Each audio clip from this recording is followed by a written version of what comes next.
Well, first off, Gregory, thank you for joining me today. Yeah, it's good to be here, Zachary. I'm excited. Great. Yeah, and the first question I have is I've been asking everyone, not on the topic of the masculine in relationship, but how has this quarantine time been for you, and what have you learned through this weird period that we're all living through? Mm, well, the quarantine actually came at an interesting time for me. Um, and I almost hesitate to say this on camera as a guy who just released a book about relationship, but I had a long-term relationship end in January. And the quarantine was, I hate to say it, but it was exactly what I needed to force me to go inside and be in this house by myself for long periods of time and learn to be alone. And so the quarantine's been hard, like it's been on everybody, but it had that additional layer for me, which was both a curse and a blessing.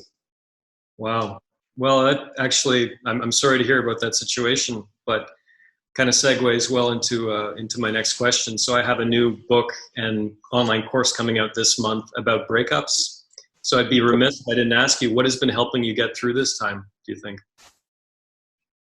Yeah, my meditation, breathing, and embodiment practice. And I have gone deep on my cushion over the last 6 months. And it's again, I wouldn't wish this on anybody, including myself, but this is a big part of what I teach men. And in terms of the going into their own masculine core, is you've got to have a daily practice of breathing, meditation, and movement. And so to really get forced into a situation where I had to rely on that for myself to come out of that dark period was very, I'll call it fortuitous, feel like it at the time. But it's really forced me to sit on that meditation cushion a long time and process these things and work through them. I've been hearing a lot about embodiment. This word seems to be keep coming up in my conversations with people lately. And I feel like I mostly understand it, but I'd like to understand it better. So what does that word mean to you? And when you talk about embodiment practices, what do you Yeah. mean? Yeah, it's a great question because it's really at the core of what I think men need to work on in order to really build their masculine energy. So we live life, and most of us are consuming media, we're consuming information, emails, texts, articles, videos all the time. And so we're just getting more and more forced into our analytical minds, our information-oriented minds.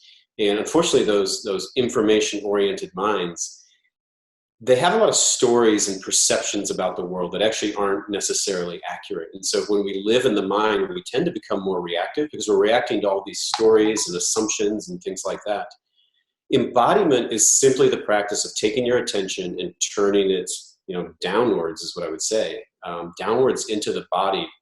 And really what that means is putting it on physical sensations. And, when you have your attention just on the physical sensations of the body, it actually just crowds out all the stories and reactivity and triggers that the mind creates. If you imagine yourself going, I don't know, Zachary, are you a skier? Do you like to snowboard or, anything outdoorsy like that? I'm a swimmer and I lift weights. There you go. So, when you get out of the pool after you've run 20 laps, like you're not probably in a triggered state. You're not thinking about, this thing that's bothering you from, last week or some other emotional issue. You're just in your body. You feel good, and you feel clear and you feel alive. That's what embodiment is. It's practices that bring you down and turn your attention into your physical body. So I actually have my own online course coming out by the end of the summer around specifically designed practices for men to turn that attention, get their attention more down inside their body. And so, when your attention is down in your body, there's no room for the stories, the triggers, all the things that we cogitate on in our lives. And in that, people are going to experience us as more grounded, to have more stillness, and just to be simply more settled. And they're going to feel that when we're in that state. So that's the best way that I would explain what embodiment is. Yeah. And the way you describe that is similar to me when I make music or play guitar or play drums. Exactly. Yeah. Yeah, it's like being in your flow state in some ways. Yeah. Well, practically, what does that look like for you? Like, are you describing, I mean, I've done several Vipassana retreats. It sounds like what you're describing is similar to that. What practically does this look like for you? Like, what do you do practically to get into your body? Yeah, I'll give you one building block exercise that I do. And So what I teach men is it's to breathe down. So I teach them to go inside, close their eyes, standard meditation practice, and to breathe down into the pelvic floor and to almost use some of the muscles that you would use when you defecate, like that pushing action. So you actually combine a breath down into the pelvic floor with that pushing action. And what you're going to feel is this expansion, this feeling of expansion down in your pelvic area. Just tuning into that feeling of expansion is a physical sensation that you can now lock your attention onto. And so I really teach them to breathe down, round into the earth. They squeeze the perineum, which is the PC muscle, let it go, and then release with the out breath, and the crown of the head floats up to the sky.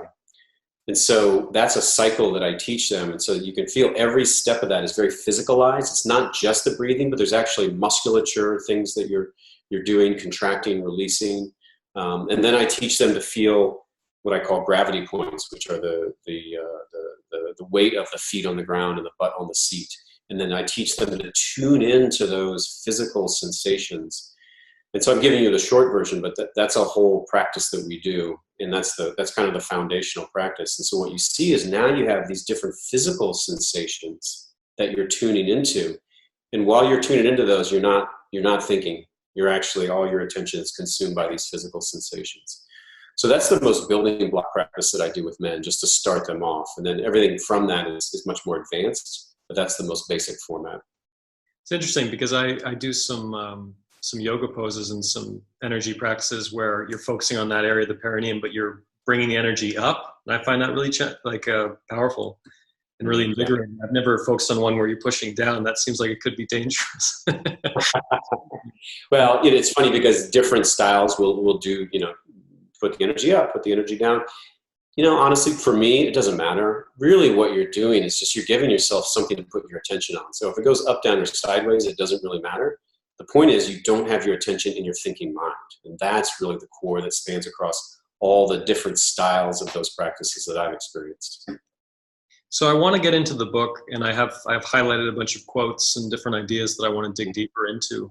Before all that, I'd really like to know how you ended up here on my computer screen today. Like, where did your interest in men's work come from? How did you get into this kind of work? Yeah. Devastating divorce 11 years ago. Okay. Motivated me to, failure is your fuel sometimes. Catastrophe is the thing that makes you grow. And I got my fair share of it back then. And I knew that there was a better way. I knew that there was a way to be born in my power. And at that time, I didn't know how to do that. So got involved with David Data, just like I know you've got some experience with him as well. And that was 10 years ago. And then was in a relationship for 7 or 8 years with a woman who was also into that work. And so I had this real life laboratory of trying, what worked, what opened her, what didn't open her, in real time, in a real long-term relationship. And then since then, I've been studying with one of David's, primary students, and have really gone deep into the men's work over the last, 9 years. And that, somewhere along that way, I started to take notes for myself. And after a few years of taking notes, I had enough of them that I thought, wow, I could organize this and put it together in a book. And over time, it just took more and more shape. And then late last year, I was able to finally publish it. And for me, my goal is to have men not make what I did. If they can learn from the wrong turns that I took, from the learnings that I gained over that time, and really save their relationship, particularly if kids are involved, then I'll feel very satisfied in the work I'm doing. If you don't mind, I'd like to come back to this. You mentioned your divorce. I've seen a lot of people go through pretty devastating divorces. If you could just talk a little bit a bit more about that time, and maybe outline again, like what got you through that time? What's helped you start making progress and rebuilding your life again? It was a pretty horrible time for me. I had what you've probably heard the phrase one-itis.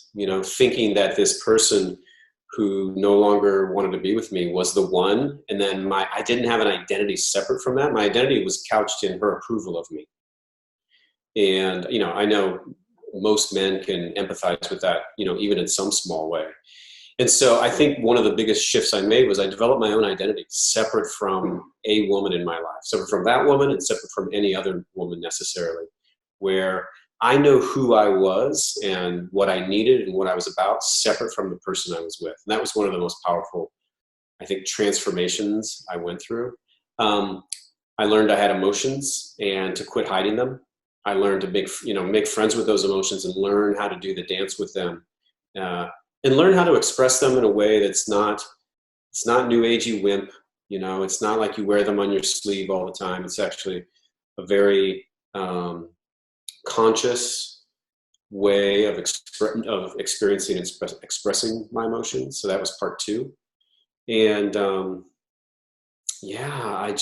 learned, I'm trying to put words to it, but how to assert myself over others in a loving way, and really that played into bringing more of a dominant energy into the relationship, not a domineering energy. That's very different, but dominant in the sense of on the lighter side, really setting direction for the relationship where necessary and providing structure for that relationship, which is something you'll recognize from the book.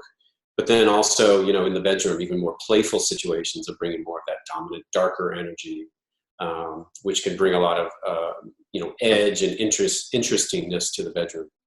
So it's really that whole gamut. I did not have that in my marriage, I'll tell you that. And it took me a while and a lot of experiences and resources to develop that over the last 10 years.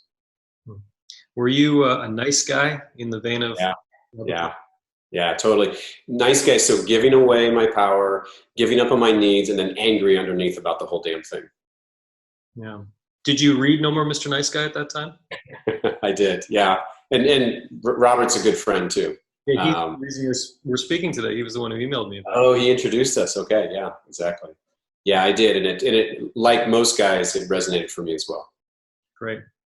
Well, let's get into the book then. If you could provide, I'd like to ask you, what's your thesis? If you could provide, what is the message of your book? What is the thesis you're trying to prove? If you had to suggest a thesis for the masculine in relationship, what would that be? Yeah, it's that, quote unquote, being more in your masculine doesn't have to be a mystery. There's actually a template for at least what I think that means, that any man can implement in their life. You don't have to be taller. You don't have to be tougher. You don't have to be richer, smarter, or better looking. Any man can implement this blueprint. And the blueprint still fits for the modern world. This is not about, pick up your balls and, and dominate everybody and you're the alpha male. This is not about that. This is what is masculine power. And it doesn't take anything away from your strong woman and the power that she can bring, the leadership she can bring.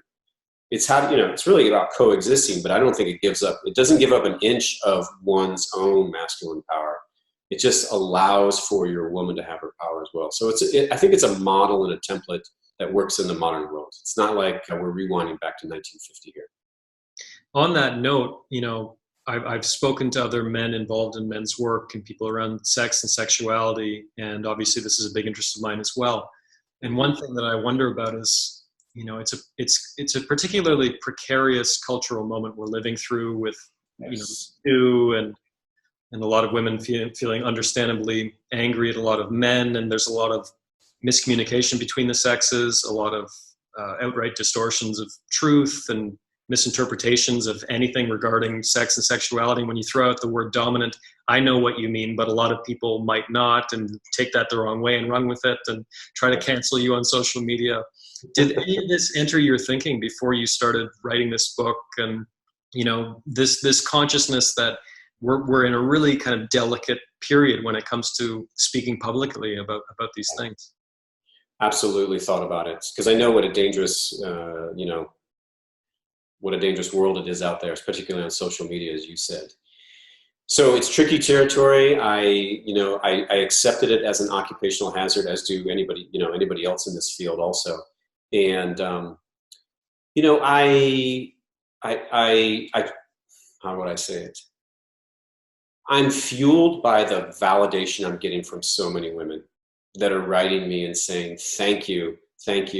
How do I get my husband to read this? I can't believe you understand us so well. So for me, I'm wary of the danger, but I'm also fueled by the validation that I'm getting from so many women. And I think I've written it in a way that again, as I said before, doesn't take away from a woman's power and capability. But I'm cognizant of it, and I'm sensitive to it. I mean, here's the thing: we've earned that reputation in some ways, and I say we, not as individual men, but collectively. And one of the things that I'm actually getting more tuned into, and I'm starting to teach my clients, is, your woman, when she's angry, sometimes she's seeing every single hurt that every man in her life, including her father, sort of inflicted on her, and she's projecting it right onto you. And you can either choose to back off and say, forget that, man, like that has nothing to do with me. Why are you blaming me for that? Or you can choose to accept that the feminine is going to project every hurt that she's ever had from the masculine onto you. And if you can still stand strong and hold space for that, like that makes you a very powerful man. And that's a role that I'm encouraging my clients to accept. That's a role that I'm working on myself to accept in my next relationship. One thing I really liked and that got my attention immediately about your book is you include the qualifier "strong woman" in the subtitle of the book. Yeah. Is that like a conscious, deliberate? Obviously, it was deliberate. But absolutely. The inside joke is that like every woman is strong these days, or at least most of them are. But really, that came out of, I was inspired. So I've been in men's groups for a number of years, and the number of men who were coming to the group saying, oh my gosh, my woman she's just strong. Like she's always a step ahead of me. I don't know what to do. And I feel like I can't step into my own power because, like I said, she's always one step ahead of me. And these guys were suffering. They were really suffering. And their women were suffering too. And so what I realized is there's a whole category of relationships now with men that want to be in their power, but their women are really strong, and it's tough. And that was the woman I was married to. And she was and is a very strong woman, and I didn't know what to do with it at the time. So it was a little bit inspired by some of these guys that I was seeing. They want to be in their power, they don't know how. And with this masculine blueprint that I've written about, I hope I'm giving them that template that they can start to live and start to find some of their own power in these relationships with strong women. So in the book, you talk about the three primary elements of a masculine core, and you list them: respond versus react, provide structure, create safety. Yeah. And I'd like to get into them one by one, if you don't mind. And the first question I'll ask is, what's the difference between responding and reacting? Yeah, reacting is unconscious. It's the way that you're dealing with the world is unconscious. It comes out of your wounds, your triggers. It's driven by anxiety, or more specifically, driven by the desire to make the anxiety stop. So if your woman's upset with you, like that's anxiety producing for most men, And so we'll do anything unconsciously to make it stop. So we'll withdraw. We'll leave the conversation. That'll make it stop because now I don't have to hear you anymore. We'll sit stony-faced where I might be physically there, but I'm no longer receiving you. So I can numb out to the pain. The biggest one is defensiveness. So you're upset with me, and I figure, well, if I can just change your mind about the facts, you'll stop being upset with me. And if you stop being upset with me, then I'll stop feeling this anxiety. And of course, it's never conscious, it's all subconscious. But those are all examples of reactive behavior to make the anxiety stop. And the responsive man is one that the way that he deals with the world is out of choice. The attack from the woman comes, he's got the wherewithal, the groundedness to absorb it. And then he can say, okay, I choose to respond in this way. And it might be, he might respond with empathy. He might respond with curiosity, or he might respond with a boundary. It's not all about giving. He might say, you know what? Actually, baby, I love you, but that's not okay. And so when you have that more responsive quality of groundedness and stillness, you're going to have the capacity to do that. And quite frankly, that groundedness and stillness, people can feel that. The minute you meet somebody, you can feel whether they have that or not, or to what degree they do. And that's attractive to women, because your stillness actually transmits to them and relaxes their nervous system. Whereas if you're kind of anxiety prone and reactive, like she's absorbing all that and getting just as reactive back to you. So it's a really core quality for a man. And in the book there's 3 chapters on how to develop that capacity. So number 1 is recognizing that most of those types of behaviors come when you're in a state of threat. And so I go into what does being in a state of threat mean, and what does it look like, and what does it cause you to do? That's 1.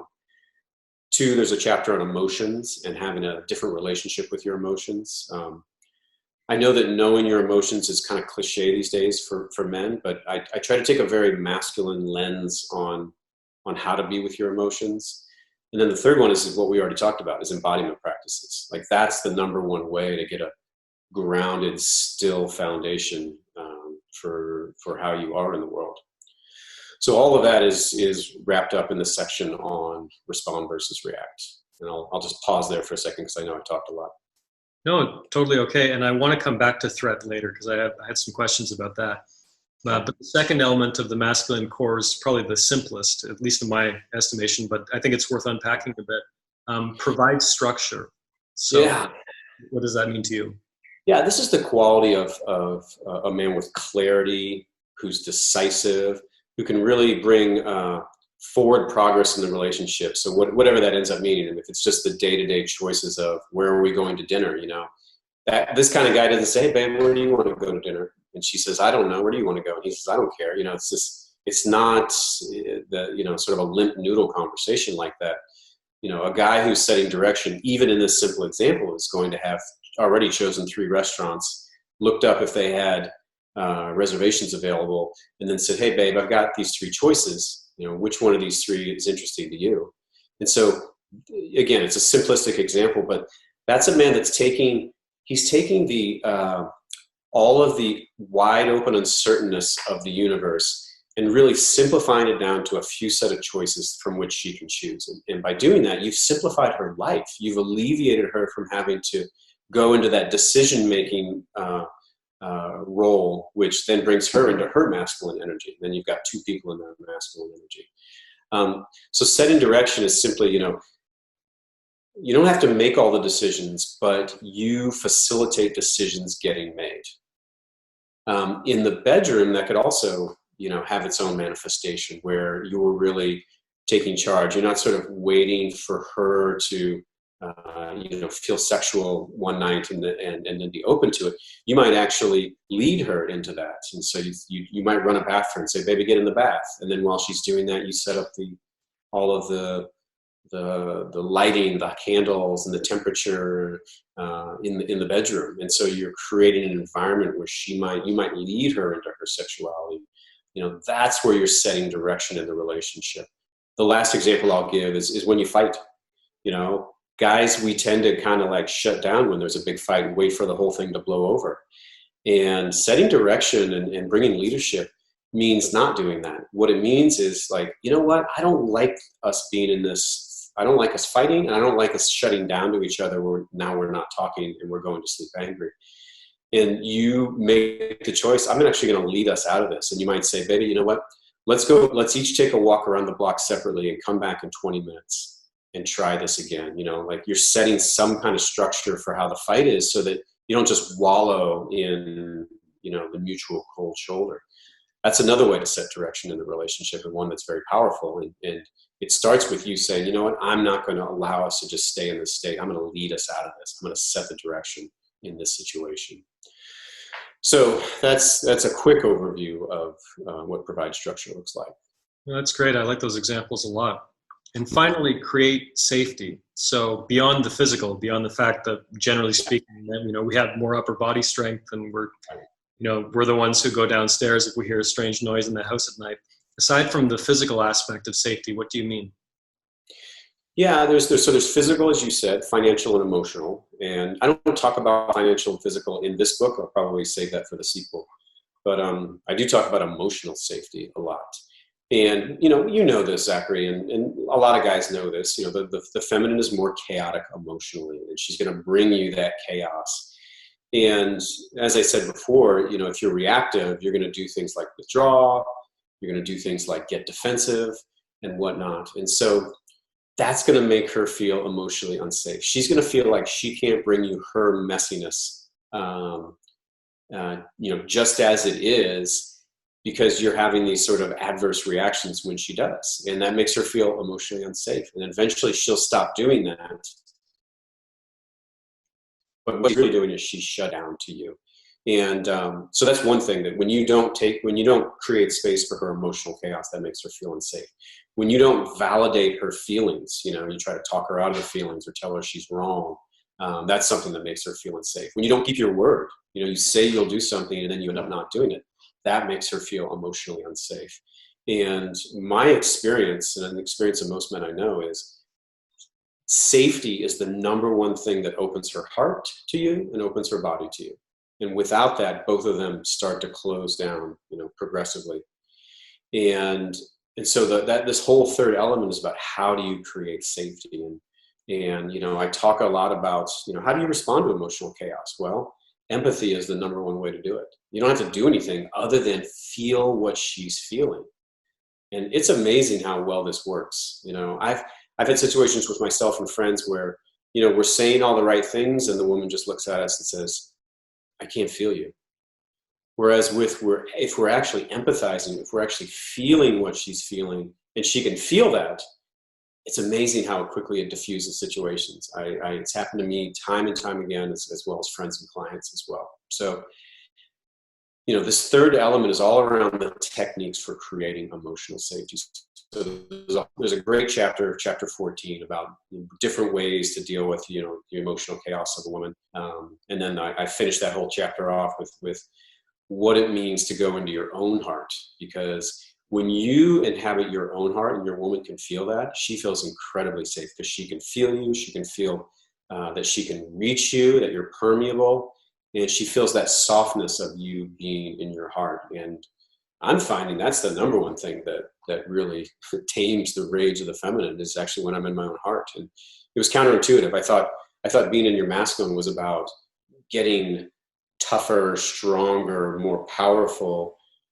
Being in your heart actually is one of the most powerful things, although counterintuitively, one of the most powerful things that I've experienced in terms of the masculine-feminine dynamic. As I was reading, I was trying to pick out certain sentences and phrases that jumped out to me and that might be more likely to be misinterpreted by people. Mm-hmm. One of the sentences really jumped out at me was, quote, "There's one absolutely foundational point you must remember about conflict with your woman. Whether or not you are the problem in this dynamic, you are the solution." Mm-hmm. And I thought that was great. Could you talk about that a little bit? Yeah, I can. I love that you picked that out, Zachary. We men, we tend to blame. It's just human nature. But she's kind of acting a little weird, going a little crazy. And so we'll say, oh, that's just the feminine being crazy again. And we put that C label on them, crazy. And it doesn't matter if you're right or wrong. Save that for a separate discussion. It's lazy. It's lazy because it's just dismissing her. It's kind of putting her in a box, and it's sort of letting yourself off the hook for anything you need to do to help alleviate this situation. And the problem is that never goes anywhere. If you're not motivated to leave the two of you out of this space, if you just want to blame it on her and her crazy, then you're never going to get anywhere. You're not going to be a masculine leader in the relationship. So what I encourage guys is, quit trying to figure out who's the problem here and who started this. Just tell yourself, I'm the solution. I don't care why we're fighting. And if it's me being silly or you being silly, I'm going to lead us out of this. Now, how am I going to do that?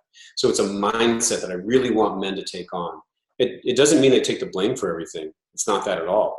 It's just that you just put blame aside and it becomes irrelevant. And you say, okay, how can I lead us out of this, no matter how we got here? So it's a mindset I'm really encouraging men to take on. What's that quote? Would you rather be right or would you rather be happy? Something like that? Yeah. Coming back to threat, because I wanted to mention that, another quote that jumped out at me. Threat is the central issue with which you need to deal relative to developing a masculine core. Nearly all non-masculine behaviors are rooted in one thing: threat. Yeah, so Being in a state of threat is when you sense, and it's often subconsciously, so don't think that you're consciously thinking this, but when your subconscious senses something important to you is being threatened. And usually that something is acceptance, like I'm accepted or I'm validated or I'm approved of.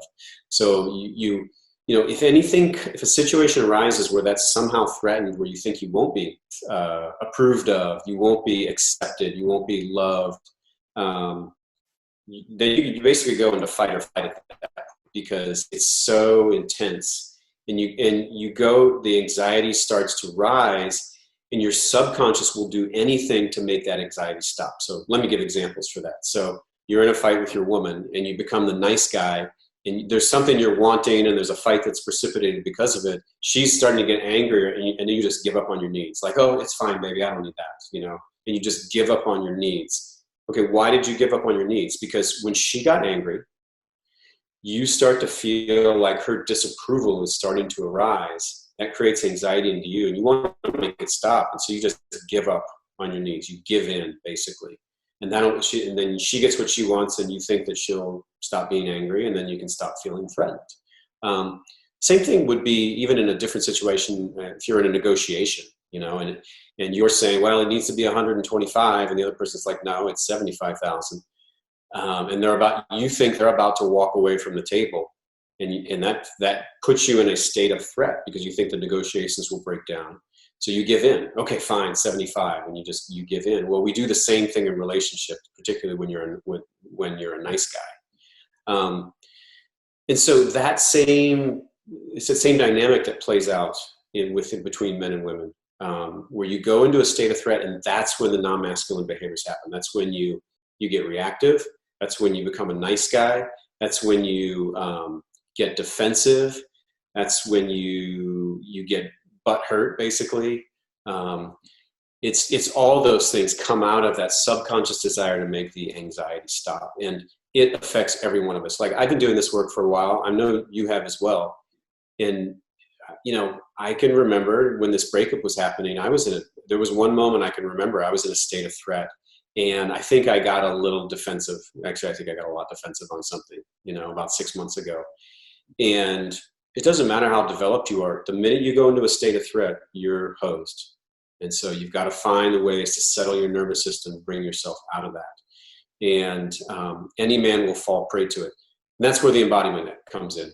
The embodiment exercises over time will start to settle your nervous system. So it takes a lot more to get you into that state of threat. And, for me, it took the end of a pretty long relationship to get me to that point, because I'm pretty far along in my practice. But it was enough that it put me into a state of threat, and it affected my behavior. And I wasn't, in that moment, I can recall I wasn't fully in the masculine power that I wanted to be in. And that's life. Yeah. You mentioned you've been doing this work for a while, and I have as well. I mean, I read The Way to Superior Man when I think I was 18, and I just glommed onto it, and so I've had access to a lot of these tools and ideas and practices for a long time.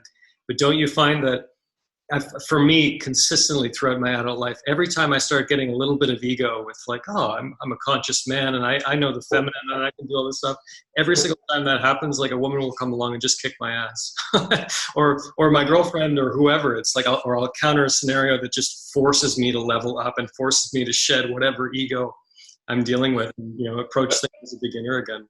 Oh my God, I could not agree with you more. Yeah, there's feminine out there that will destroy every one of us, and it is what it is. Yeah. Do you have like another 10 minutes or so?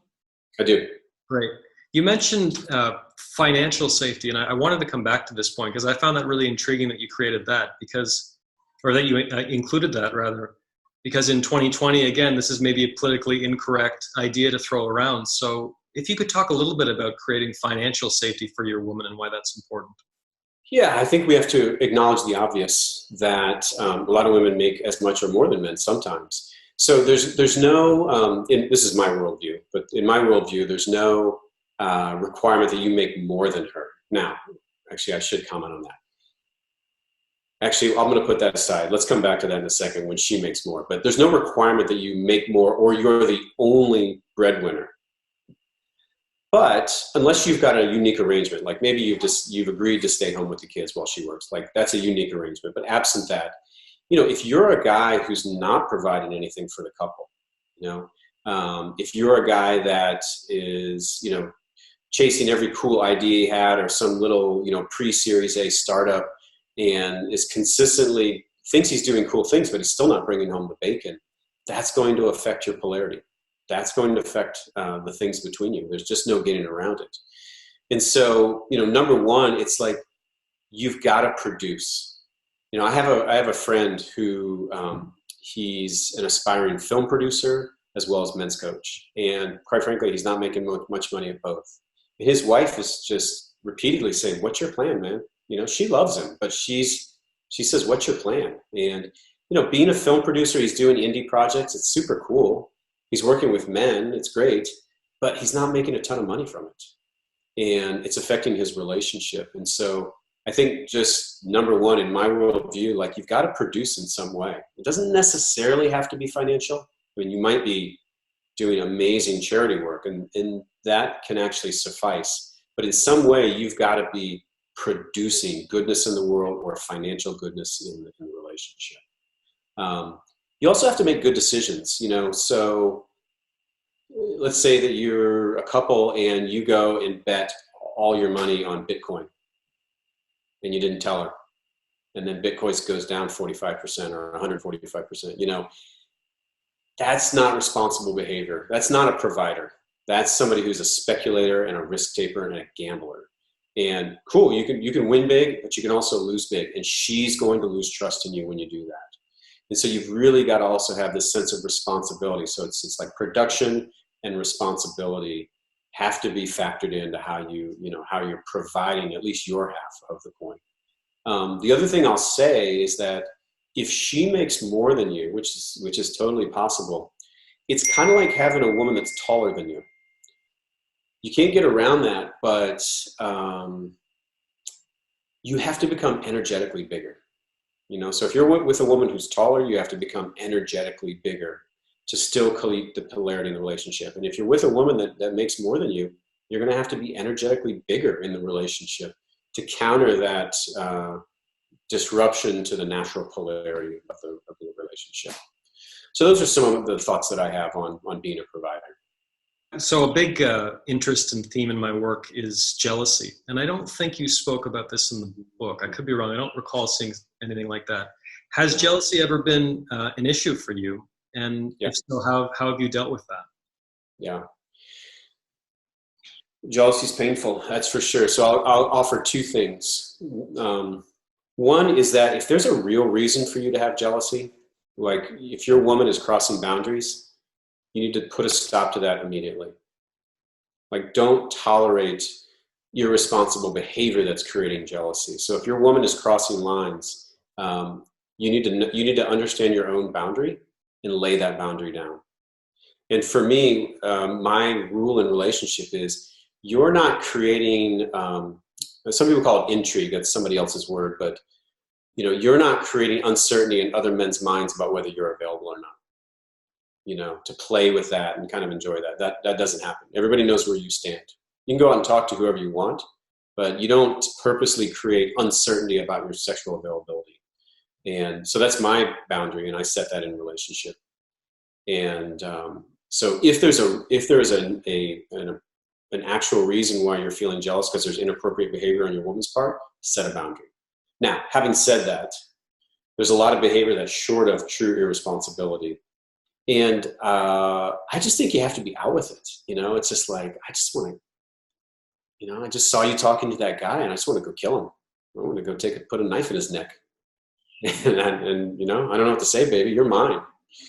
And so it's one, just owning that and just being out with it, because the more you hold it in, man, it gets weird. It gets really weird because you're just going to go into the cold shoulder. You're not going to talk to her on the way home. She's going to say, what's wrong? And then it just gets weird. So, you got to be out with it, and you got to be really out with it. You can make a game of it.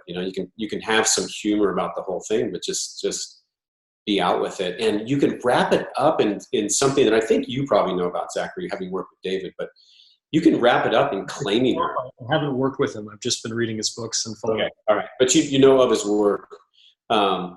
you can wrap it up in also claiming her. So women, I mean, most feminine loves to be claimed. They know that you've considered them, that they're your woman. And so it's like my intolerance of her flirting with other guys. It's just because you're mine, like you're my woman, and everybody needs to know that, so you're claiming her, which can often feel good to the feminine. So, you could really make art of jealousy, or you can make a big stinking mess of it. So I think those are some of my nuances on how to do one and not the other. Yeah. And then this is might be considered an advanced practice, but I mean, you can even go to a bar with your woman and purposely give her some space and kind of watch other guys circling and dealing with that energy, and then later you can take her home and have a whole bunch of fun. So yeah, you can. I like that. That's well put. Make art with your jealousy. That's very well put. Yeah. So looking forward in your life and in your professional life, and hopefully in some kind of post quarantine world, what are you most excited about right now? What's motivating you? Well, I don't know if you want a long-term or a short-term answer, but one of the things that I've been getting in touch with and getting validated by so many women that I talk to is the most attractive way of being, the most attractive quality in a man for a lot of these women is when a man who brings both the heart and the primal, the dark and the light at the same time. If it's all dark, if it's all primal, and it's kind of like totally just alpha male, like it's cool for a while, and then at some point the woman's like, this has no substance. Whereas if it's all heart, then it's great at first, but then it kind of starts to feel a little new agey wimp. And then they're like, well, I love the heart, but I'm not turned on, after a while. So it's like, how do you combine that primal, that animal, that dark energy, that dominance with deep heart, deep care, deep stewardship of the connection between the two of us? Like when a man can put those together, like you're unstoppable. You are uniquely attractive to most feminine. And so I've been putting together a weekend course for this, and I'm 2020. It'll come out in 2020, and I'm really excited to put this out because I think this is the vital work that men need, and I think they can kind of get dark over here and light over here, but to put it all together, I think in a coherent picture for these men and set of practices is something I'm really excited about doing. Yeah, that's really intriguing, and I completely agree. You need both. Yeah, that's sounds very very interesting project. Well, Gregory, what's the best way people can connect with you online? Yeah, go to the website gsyoungblood.com. You see the book on there. Of course, you can find it on Amazon. You can see a lot of videos that I've done on various topics. You can hear a little bit about my coaching, and then if you sign up for the mailing list, obviously you'll hear about new offerings that come out. So that's the best way to do it. On Facebook, we've got the Masculine in Relationship discussion group, and then I have my own GS Youngblood page, and those are great ways to connect with other men in the community as well. Great. Well, Gregory, thank you so much for your time today. I really appreciate it. Yeah, this was a lot of fun, Zachary. I appreciate it.